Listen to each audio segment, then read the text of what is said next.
Quantos estão felizes com Jesus? Pode dar um sinal com a mão? Ô, glória. Queridos, abram as vossas Bíblias, por favor. Evangelho de Mateus, capítulo 24. Mateus, capítulo de número 24, verso de número 27. Mateus, capítulo 24, verso 27.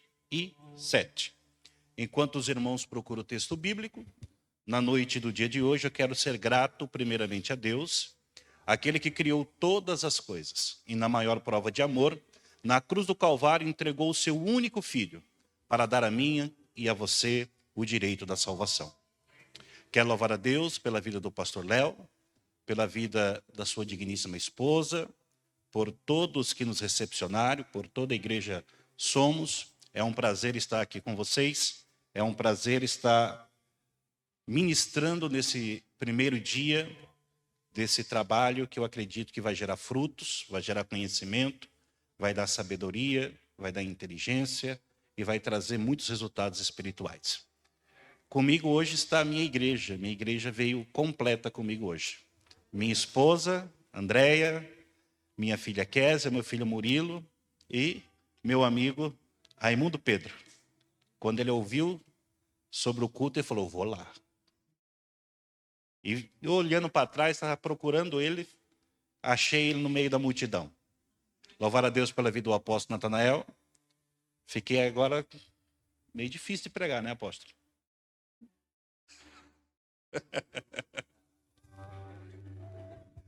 Todos acharam o texto bíblico, irmãos? Quem encontrou, diga, eu vou morar no céu. E quem não achou? Vai também, pelo amor de Deus. Não fique para trás. O texto bíblico diz assim, porque assim como o relâmpago sai do Oriente e se mostra até o Ocidente, assim será também a vinda do Filho do Homem. Posso ouvir um amém? Do versículo 27, pula para o 44, por favor. Mateus, capítulo 24, versículo 44. Diz assim, por isso estáis vós apercebidos também, porque o Filho do Homem há de vir a hora em que não pensais. Amém, irmãos? Glória a Deus. Vamos lá? Queridos, uma das temáticas que o pastor Léo pautou quando ele me convidou para estar com vocês nessa conferência, foi a respeito do arrebatamento da igreja, que eu tenho uma convicção plena que é o assunto mais importante da igreja na face da terra.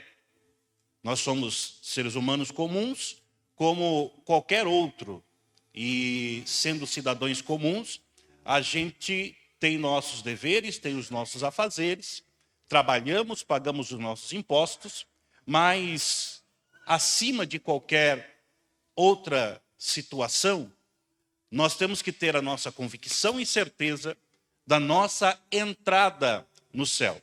E hoje eu quero falar sobre talvez um tema que não é muito pregado, que não é muito esmiuçado, que não é muito apresentado para a igreja do século presente. Eu quero falar sobre o arrebatamento da igreja. A palavra arrebatamento do grego vem de arpazo, que traduzido de uma forma muito simples para a nossa linguagem, é ser arrancado, tirado com força. É isso que o arrebatamento da igreja vai nos apresentar no dia em que Jesus vier nos buscar.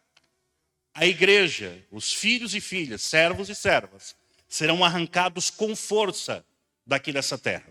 O arrebatamento da igreja, quando Jesus vier nos buscar, ele virá nas nuvens. Ele não vai pisar em solo, ele não vai pisar na terra.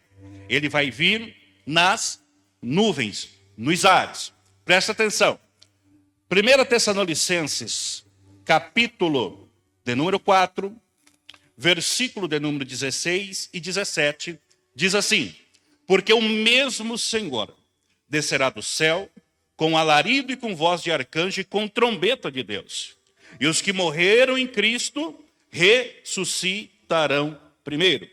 Depois, nós, os que ficarmos vivos, seremos arrebatados, juntamente com eles nas nuvens, a encontrar com o Senhor nos ares, e assim estaremos sempre com o Senhor. Olhe para cá, preste atenção. A primeira fase do arrebatamento da igreja, conforme o apóstolo Paulo explica em 2 textos, nós já vamos ler o outro, é o seguinte, que Jesus vai vir nas nuvens. E quando Jesus vier nas nuvens, haverá um toque de trombeta, vou usar um termo aqui, trombetas angelicais irão tocar.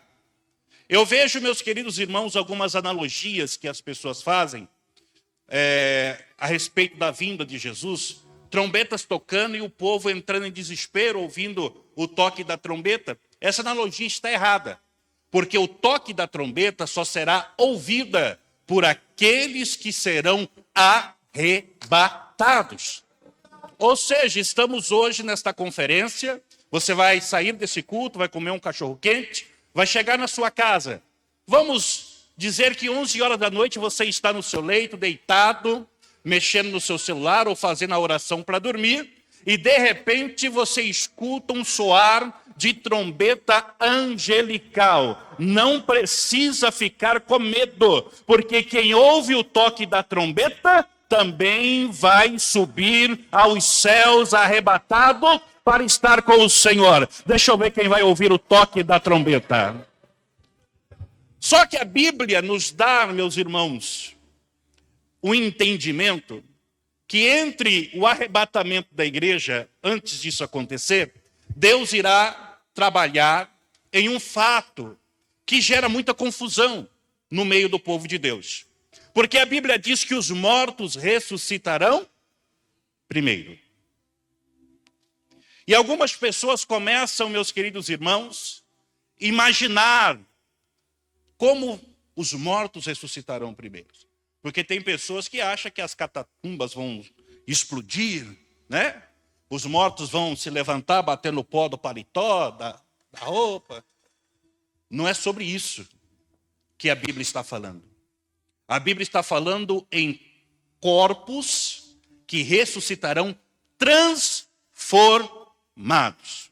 O que são corpos transformados? Quando eles ressuscitarem, eles não vão ressuscitar nesta carne que nós temos ou na mesma carne que eles faleceram. Eles vão ressuscitar transformados e serão elevados aos céus. Isso é fração de segundos. Porque quem estará fazendo todo esse trabalho é o nosso Deus, o Todo-Poderoso, através do seu Espírito Santo. Ele não precisa repetir o que aconteceu em Ezequiel 37, numa analogia para o povo de Israel, juntando osso com osso, nervo, pele, carne. Não. Vão ressuscitar transformados e serão elevados aos céus. Eu não sei se tem alguém aqui que já passou pela dor do luto. Eu perdi a minha mãe e fiz o velório dela dia 12 de janeiro desse ano ao qual nós estamos. E eu fiz questão de ser o porta-voz da palavra do velório da minha mãe, porque eu sabia que ali, naquele caixão, estava o corpo ao qual já não tinha nada mais a pagar aqui nesta terra, e o espírito já estava no Senhor.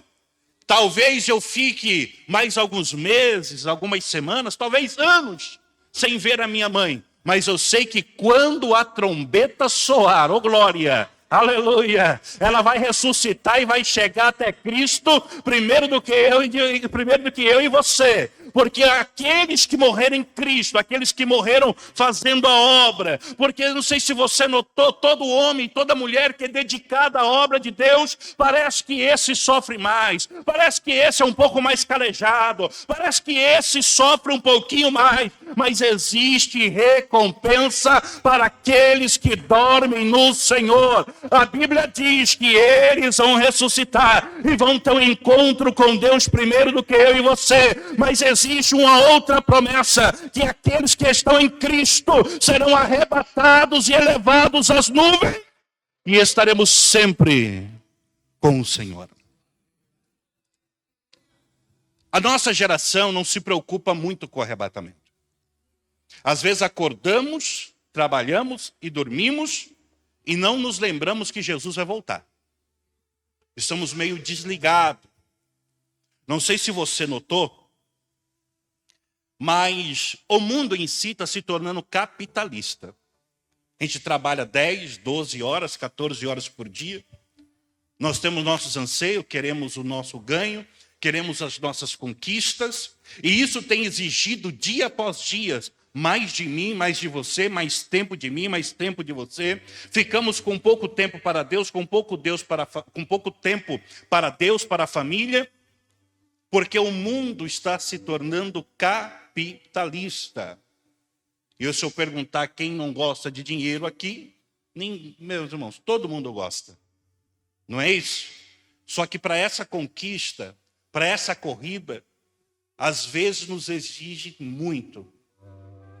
E quando eu falo exige muito, é uma técnica que o inimigo criou para nos afastar de Deus.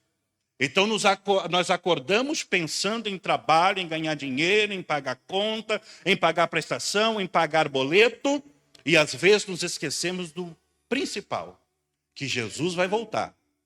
E necessitamos estar preparados para subir para o céu. A igreja de Tessalônica é um pouco a parte ou diferenciada da nossa realidade nos dias de hoje. Era, naquela geração da igreja primitiva, é um povo que escutou a mensagem, ouviu as palavras que Jesus iria voltar, e eles começaram a abandonar as suas atividades.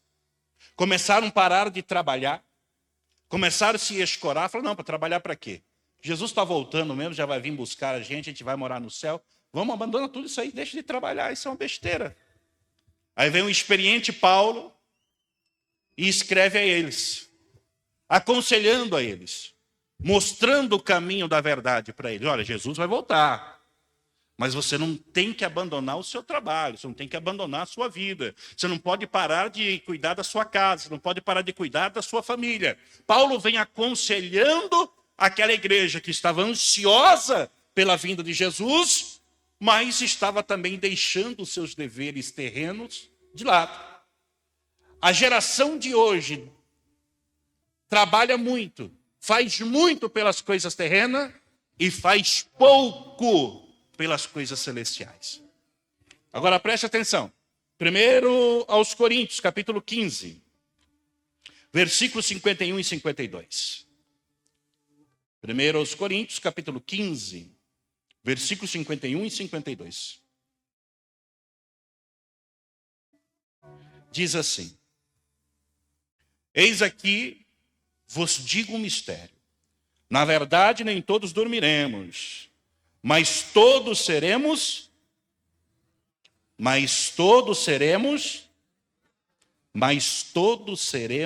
transformados. No momento, num abrir e fechar de olhos, ante a última trombeta, porque a trombeta soará, e os mortos ressuscitarão incorruptíveis, ou seja, sem defeito, e nós seremos transformados. E o que é esta transformação que a Bíblia nos mostra? Porque existe essa curiosidade, a Bíblia nos dá algumas explicações, e os teólogos chegam a um resultado de forma muito simples, de que essa transformação do nosso corpo para entrar no céu, que é o corpo glorificado, é o corpo transformado, é que nós seremos com nossos corpos muito aproximados daquilo que são os corpos dos anjos, dos seres celestiais que habitam no céu. Então é essa transformação que vai acontecer. Você não vai entrar no céu com esta dor de coluna, você não vai entrar no céu com esta dor de cabeça, você não vai entrar no céu surdo de um ouvido, você não vai entrar no céu sem enxergar de um olho, você não vai entrar no céu com esse problema no esôfago, você vai ser transformados. Quem crê da glória. Agora preste atenção, queridos irmãos. Quando a igreja for arrebatada, vai entrar um processo nesse globo terrestre, chamado como a grande tribulação. Já fizeram filmes a respeito disso, já fizeram minisséries falando a respeito desta grande tribulação. A grande tribulação, ela foi, de certa forma, emplacada nos nossos altares e na mentalidade dos nossos teólogos, baseado no livro de Daniel, no capítulo de número 9, a partir do versículo de número 24, que são as 70 semanas de Daniel, foi feito um determinado cálculo escatológico que chegou no resultado da grande tribulação ser um período de 7 anos. Quantos anos são?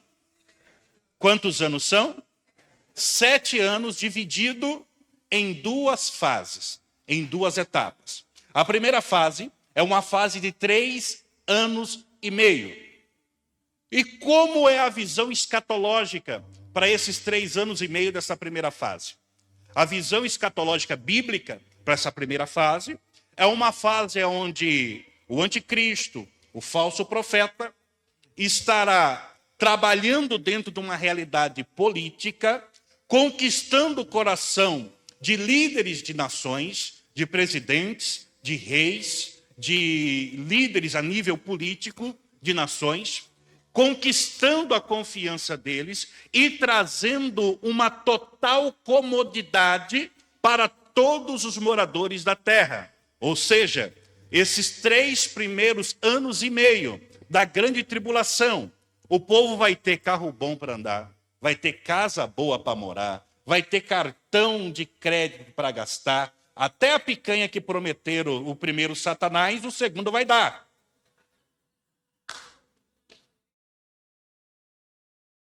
Me segura, Jesus. Mas vamos continuar. Até picanha na mesa vai ter. Saúde, escola, estudo, toda mordomia. Ao ponto da raça humana esquecer que um dia a igreja de Cristo esteve aqui na terra. Ao ponto de se esquecer que um dia teve uma conferência como essa, uma igreja como essa, pastores como o que vocês têm. De certa forma, vai apagar da memória e não vai ter saudosismo dos tempos passados. A igreja vai estar arrebatada, os fiéis estarão morando no céu e a terra estará passando por um período de transição, onde o povo estará sendo enganado, onde o anticristo, o falso profeta, começarão a ser vislumbrados, vistos pela raça humana como semideuses, como os salvadores da pátria, como aqueles que se levantaram para trazer paz, trazer prosperidade. Os olhos humanos estarão voltados a esse núcleo político gerado, criado pelo falso profeta, pelo anticristo e por toda a união política dos países que vão entrar em concordância com essa questão. Todas as vezes que alguém vai montar no cavalo, a primeira coisa que a pessoa faz é o quê? Um carinho. Primeiro agrada. E o povo gosta do quê? De ser agradado. Estou errado? É isso. O povo gosta de inflar o ego. O povo gosta de elogio. O povo gosta de massagem. E é isso que esta liderança diabólica, demoníaca dos 3 primeiros anos e meio irão fazer. Irão conquistar a confiança. Preste atenção numa coisa. Nem um falso profeta, olhe para cá, nem um falso profeta se manifesta de forma arrogante, prepotente, desfazendo ou pisando no povo. Todo falso profeta, ele chega agradando, passando a mão na cabeça, dizendo que está tudo certo e vai dar tudo certo. É desse jeito. 3 anos e meio, primeira fase da grande tribulação. O povo vai estar enganado, o povo vai estar cego. Mas, quando finalizar a primeira fase, automaticamente inicia-se a segunda fase. Conhecido na Bíblia Sagrada como o grande dia do Senhor ou o dia da ira do Cordeiro. É aí que o negócio vai estreitar, meus queridos. Porque daí, o anticristo, o falso mestre, eles vão tirar a máscara. E eles vão mostrar para todo mundo para que eles vieram.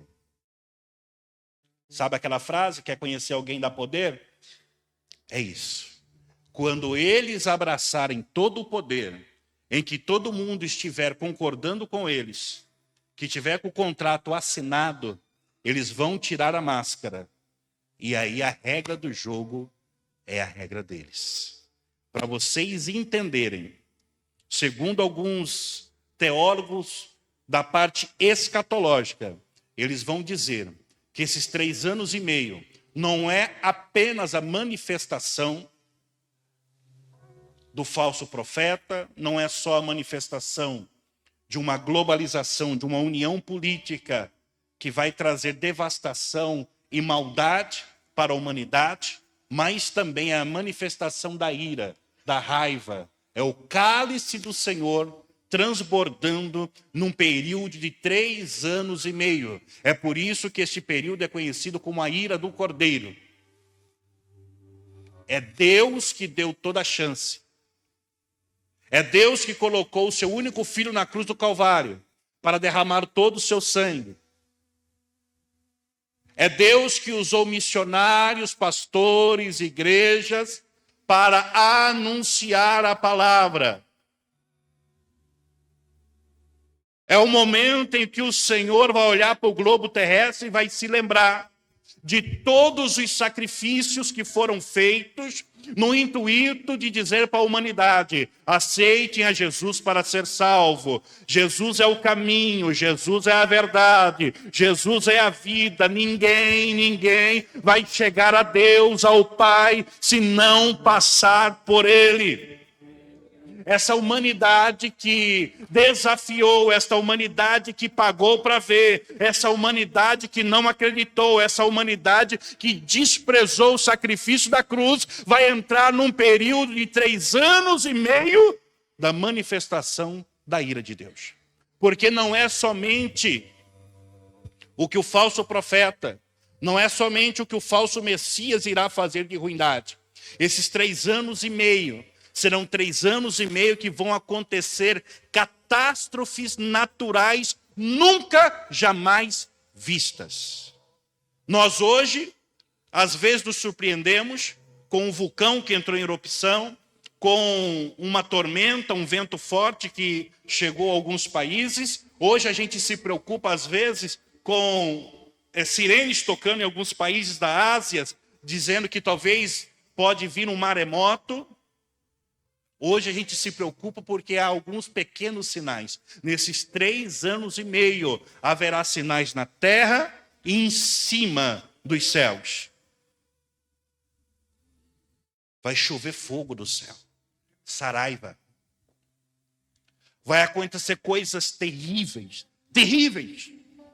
que talvez faltem palavras como ser humano para poder expressar para a igreja. Sabe quando você suspeita de alguém que está no teu portão e você liga o 90153, liga para a polícia: olha, tem alguém suspeito no portão da minha casa? No período da grande tribulação não tem polícia para você ligar. No período da grande tribulação não tem para quem você pedir ajuda.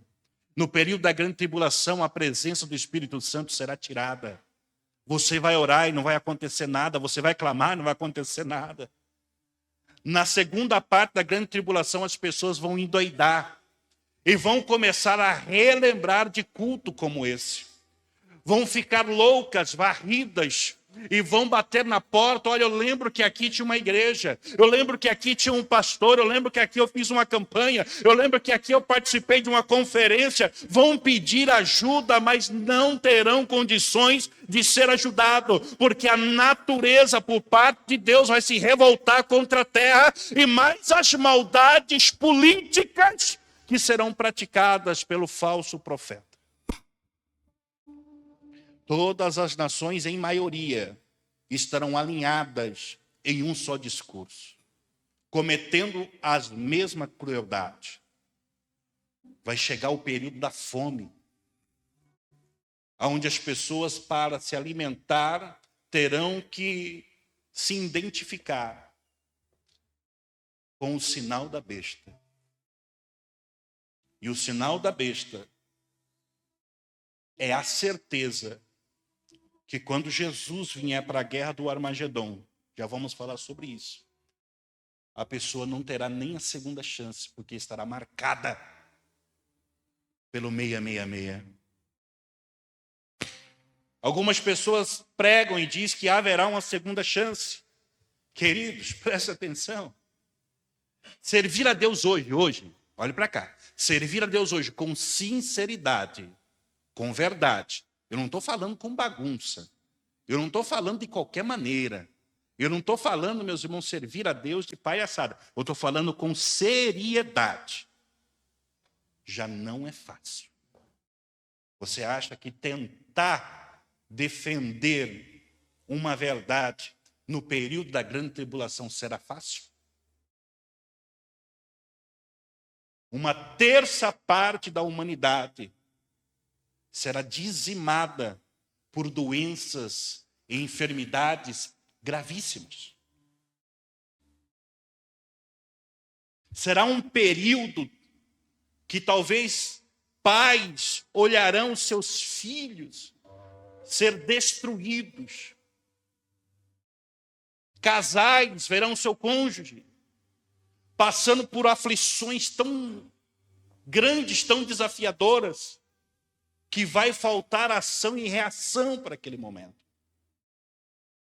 Então, 7 anos de grande tribulação, 3 anos e meio de falsa paz e 3 anos e meio dos piores dias da raça humana no globo terrestre.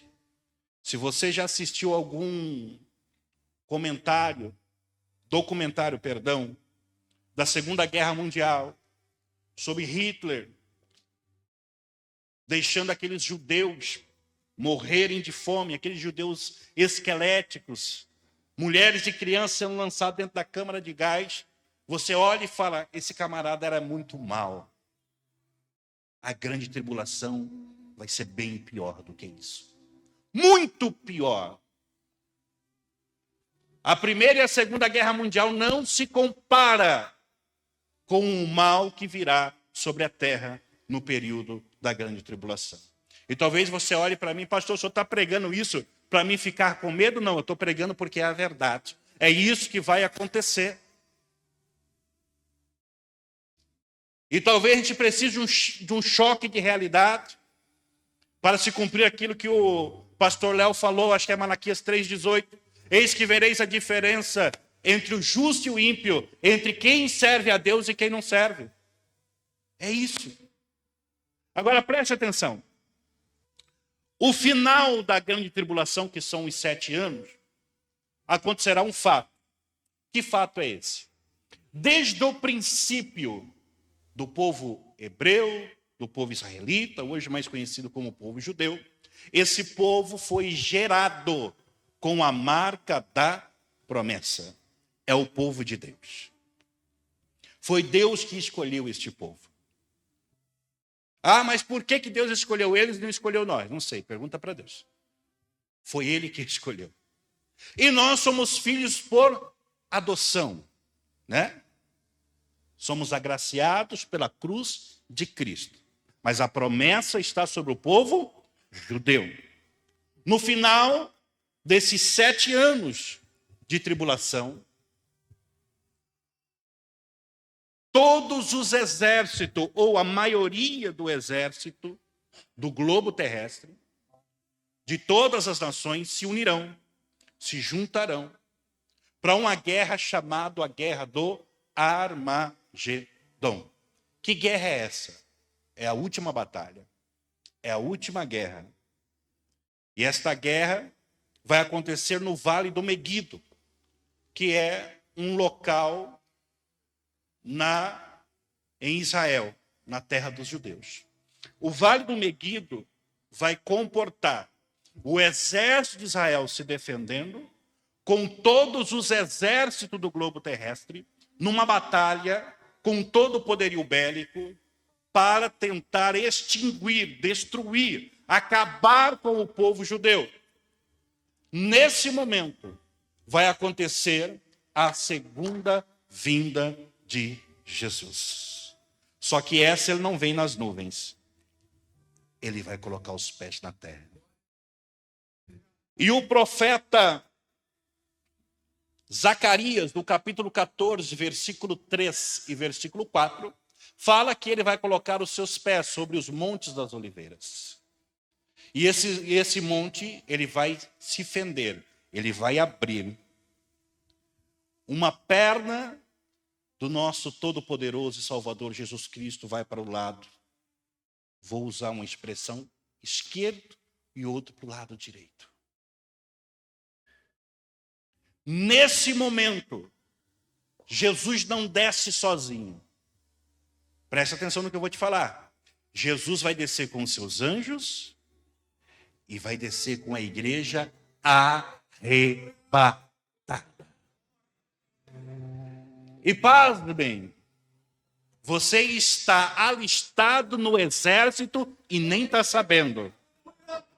Eu não sei se Jesus vai me dar uma espada, um cavalo, um tanque de guerra, uma faca, um facão, uma peixeira. Eu não sei o que Jesus vai me entregar na minha mão. Mas eu sei que quando ele descer sobre os montes das oliveiras, nós vamos assumir uma guerra. Essa guerra no Vale do Meguido será em defesa do povo judeu e ataque contra todos os exércitos formados pelo anticristo.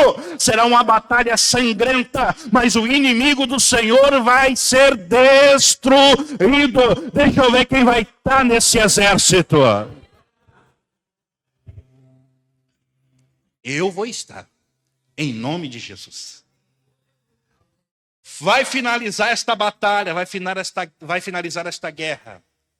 E vai iniciar um período conhecido como o período do milênio. O que é o período do milênio? É um período em que a igreja arrebatada vai estar agora na terra, juntamente com aqueles que sobraram vivos da grande tribulação. E sabe a falsa paz dos 3 anos e meio da primeira fase da grande tribulação? Agora vem a verdadeira paz. Jesus vai pacificar o globo terrestre. Serão 1000 anos. A Bíblia diz que Satanás e seus demônios estarão presos. Os 1000 anos de domínio de Jesus na terra será 1000 anos de reconstrução, 1000 anos de paz, 1000 anos sem bebida alcoólica, 1000 anos sem prostituição, 1000 anos sem morte, 1000 anos sem drogas, 1000 anos sem violência. O profeta Ezequiel diz que as feras, os leões, irão pastar, comer capim junto com o gado, porque nem os animais ferozes serão ferozes mais no período em que Jesus estiver reinando aqui na terra. Agora preste atenção. Vai passar um período de 1000 anos. Jesus reinando, Jesus cuidando, Jesus zelando de cada um de nós. E quando passar esse período de 1000 anos, a Bíblia diz que os demônios serão soltos por um pequeno período de tempo. E sabe o que é pior? Vai enganar alguns ainda. Como que você passa pela grande tribulação? Como que você senta para aprender com Jesus? E depois você é enganado pelos demônios. Raciocine comigo. Nós não andamos com Jesus de forma corpórea. Nós não abraçamos Jesus de forma física. O que ele nos deixou foi a presença do Espírito Santo, que preenche o nosso ser, que preenche as nossas vidas, que nos ajuda nos momentos difíceis, que nos dá uma conexão especial com Deus. A nossa geração de hoje é muito mais fácil de ser enganada do que o povo que vai ficar 1000 anos com Jesus. Sim ou não? Pastor, mas será que isso vai acontecer? Lembra de Pedro? Onde o senhor for, estou grudado com o senhor. Que é Pedro, rapaz. Quem foi que negou Jesus? Pedro. Você consegue imaginar Judas andando com Jesus, sendo o tesoureiro oficial do ministério, e lá na frente ele viu Jesus curar, libertar, ressuscitar, fazer obras extraordinárias. E lá na frente ele olhar aquelas moedas e falar assim, não, essas moedas valem muito mais do que Jesus. E vender Jesus. Porque às vezes as nossas atitudes vendem a nossa fé. Porque às vezes a maneira em que comportamos no nosso lar, a maneira que somos com a nossa esposa, com o seu esposo, com os seus filhos, no seu local de trabalho, a maneira em que você anda na sociedade, às vezes a maneira em que você é na escola, na faculdade, é uma venda do nome de Jesus. Porque dar glória aqui é fácil. Pular aqui é fácil. Levantar a mão aqui e adorar é fácil. O difícil é lá fora. Confesso aos pastores que estão aqui que eu tinha uma ignorância religiosa comigo, que a adoração para mim era o cara virar a cambalhota, levantar a mão, dar o grito maior da igreja. E Jesus me moldou e me ensinou que isso não é. Tem gente que não abre a boca e adora mais do que quem faz barulho. Tem gente que às vezes fica quietinho no seu canto, mas esse que às vezes está mais adorando do que aquele que está levantando as mãos, fazendo barulho e até falando em línguas. Não estou dizendo que é proibido, eu só estou exemplificando, porque as aparências às vezes enganam. Agora preste atenção. Por que Deus colocou no meu coração a necessidade de ministrar esta palavra nesse início de conferência? Porque não existe gesto, ato profético com a igreja de Cristo maior do que o arrebatamento. Você pode vir para a igreja para adorar, para ofertar, para dizimar, para dar glória, para ter comunhão com Deus, isso é maravilhoso. Mas se você não vem para a igreja para se preparar para entrar no céu, você precisa passar por um rical. Você precisa passar por uma metanoia. Você precisa passar por uma mudança de mente. Porque a morte de Jesus na cruz do Calvário foi o ato de sacrifício mais importante para dar direção à minha e à tua vida. Você lembra do Êxodo 12:13? Lembra do Pessar, a primeira Páscoa? A morte dos cordeiros, dos animais, sangue sendo passado no umbral da porta para livrar do anjo da morte. Ali foi a primeira Páscoa. Mas a última Páscoa foi o Cordeiro de Deus no umbral da cruz, derramando o sangue dele para nos livrar da morte espiritual. Porque é muito fácil, nos dias de hoje, se vestir de uma aparência de igreja, de eclésia, de crente. É muito fácil. O pastor Léo, ele não anda comigo 24 horas, o apóstolo não anda comigo 24 horas. Às vezes a gente se vê 2, 3 vezes no mês. Eles não sabem quem eu sou no meu local de trabalho. Eles não sabem quem eu sou nos meus compromissos financeiros. Eles não sabem quem eu sou em 4 paredes, com a minha casa, com a minha família.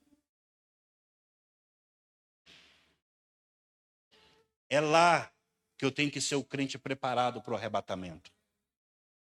É lá que eu tenho que dar o testemunho. É lá, diante da minha esposa, dos meus filhos, das pessoas que trabalham lado a lado comigo, das pessoas que olham para mim e precisam enxergar o Evangelho, a palavra. Nós temos que ser transmissores do Evangelho. O Evangelho pregado, ele é maravilhoso, mas vivido é melhor ainda. Tem crente 007, que ele entra e sai da empresa, ninguém sabe que ele é crente. Entra e sai da escola, da faculdade, ninguém sabe que ele é crente. Ele é o 007, irmãos. Mas no dia do arrebatamento, você vai ser 007 também, não vão te enxergar. Você vai ficar. Porque arrebatamento não é utopia. Arrebatamento não é história de quadrinho. Arrebatamento é um fato, é real, vai acontecer. E deixa eu te deixar muito bem claro, não existe nenhum fato na terra que vai atrasar o arrebatamento da igreja em 1 segundo. Porque quando a ordem for dada no céu, Jesus vai descer nas nuvens com os seus anjos e com trombeta de Deus, e aqueles que estiverem preparados vão subir. Aleluia! Para encerrar, Malaquias capítulo 4, verso de número 1. Olha o que diz. Malaquias, capítulo 4, versículo de número 1. Porque eis que aquele dia vem, ardendo como forno. Todos os soberbos e todos os que cometem impiedade serão como palha.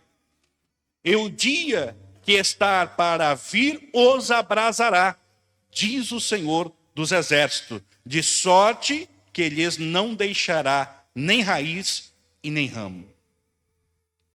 Preste atenção, irmãos. 3 classes de pessoas não vão subir no arrebatamento. Olhe para mim e diga qual. 3 classes de pessoas não vão subir no arrebatamento. Olha para mim e diga qual. Primeiro, os judeus que não reconheceram Jesus como Salvador. Esses não vão subir no arrebatamento. Segundo, os gentios. Quem são os gentios?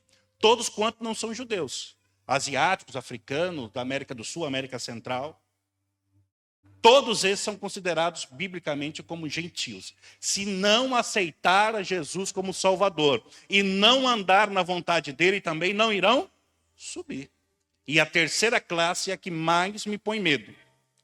Diga qual? Os crentes. Que aceitaram Jesus, se batizaram, mas estão levando uma vida desregrada, longe do centro da vontade de Deus. A igreja se tornou um hobby, a igreja se tornou um local de entretenimento, a igreja se tornou um local de encontro, a igreja se tornou um local para me espairecer a minha mente. Não. A igreja é local de adorar ao nome do Senhor. A igreja é local para você se derramar, para você pedir perdão dos seus pecados, para colocar o rosto no pó, reconhecer as suas misérias. A igreja é o local que Deus estabeleceu para nós nos aproximarmos dele. Apocalipse, capítulo 20, versículo 1, 2 e 3. Apocalipse, capítulo 20, versículo 1, 2 e 3, que diz assim: E vi descer do céu um anjo, que tinha a chave do abismo, e uma grande cadeia na sua mão. Ele prendeu o dragão, a antiga serpente, que é o diabo e Satanás, e o amarrou por quanto? 1000 anos.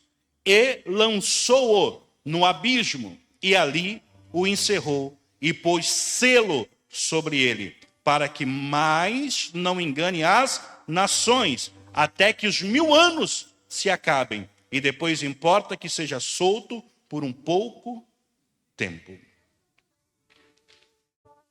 Jesus vai reinar por 1000 anos.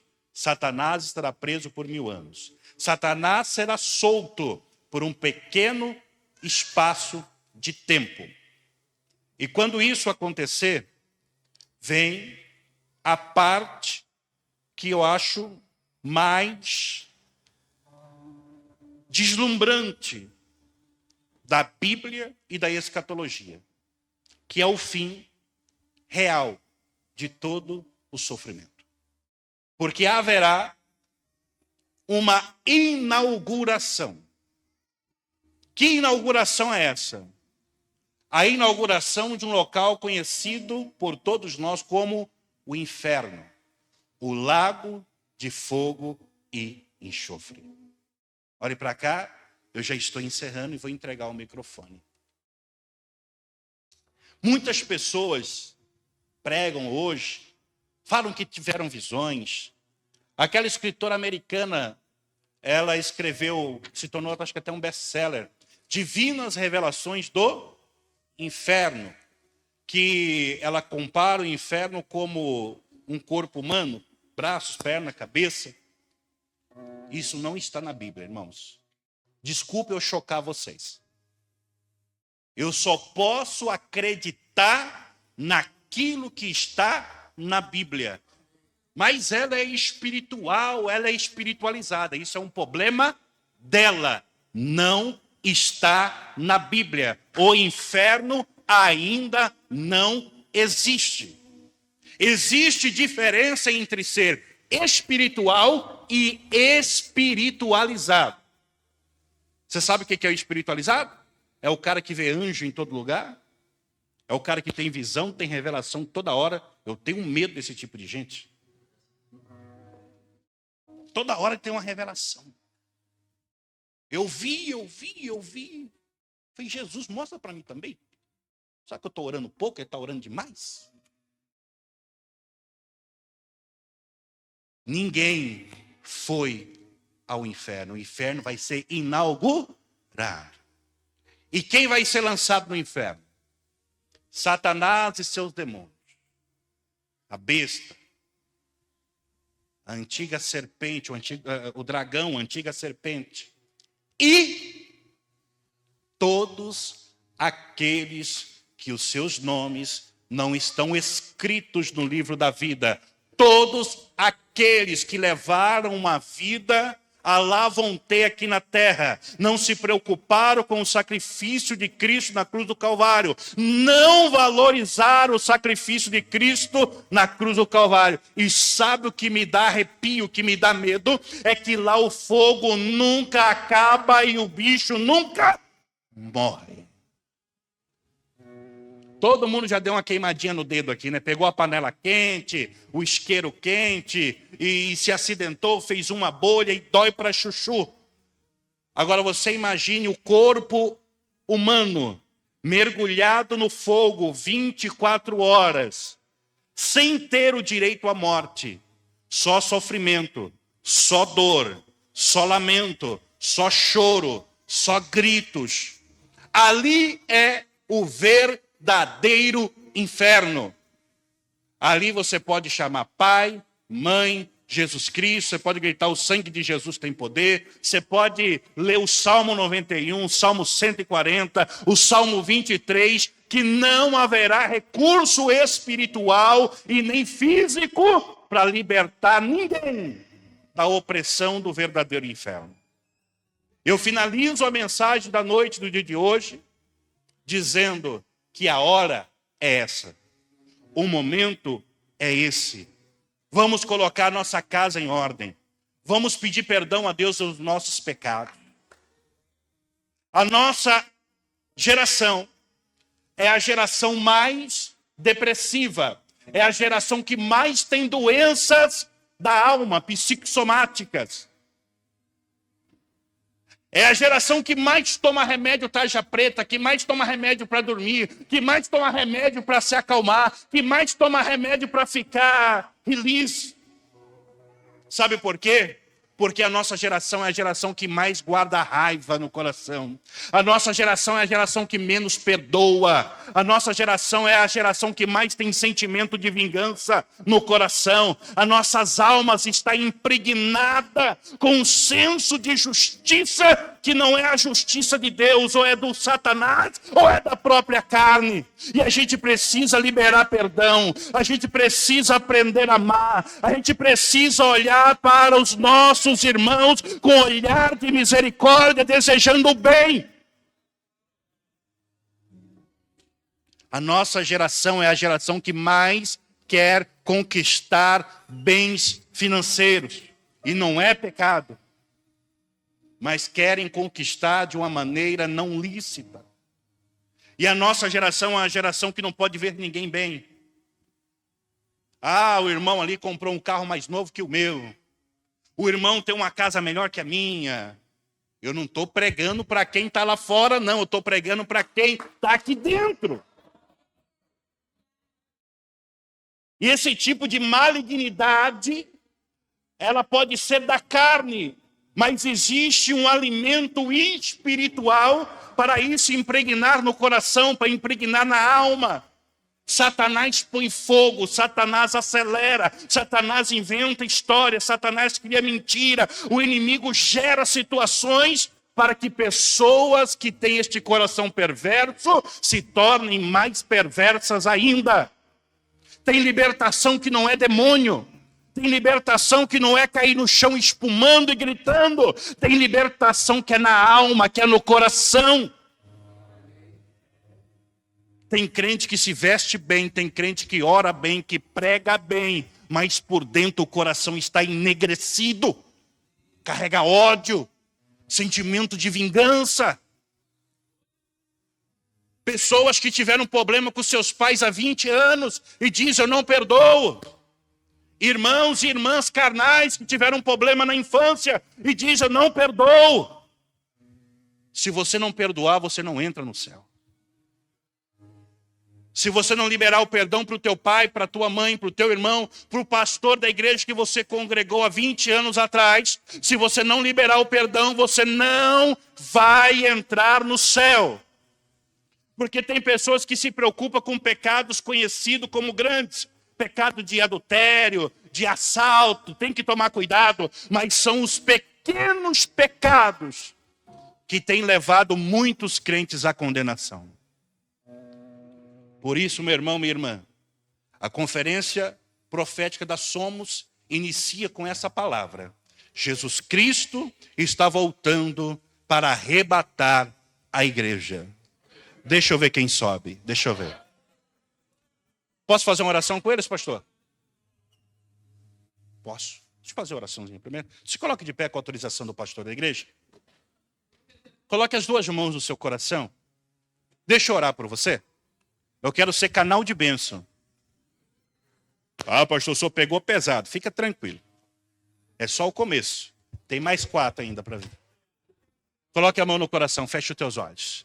Senhor Deus e Pai, como ministro e pregoeiro do teu evangelho, na noite do dia de hoje, conforme a palavra que o Senhor derramou sobre a tua igreja, eu oro agora para que cada vida, cada jovem, cada criança, cada homem, cada mulher, sejam visitados pelo poder do Senhor. Senhor, talvez a palavra pregado nesta noite, o timbre da minha voz não convença, mas eu peço que na autoridade e no poder do nome de Jesus, a presença do teu Espírito Santo traga convencimento, traga, Senhor, o desejo e a alegria de mudança em hábitos, em ações e atitudes. Assim eu oro apresentando a esse homem e a esta mulher, que talvez entrou triste, abatido, ferido, vivendo uma guerra, uma luta, uma tribulação, mas que o Senhor possa tornar este fardo leve, que o Senhor possa dar estratégia e sabedoria para que com o teu filho e filha venha vencer os dias maus. Esta é a minha oração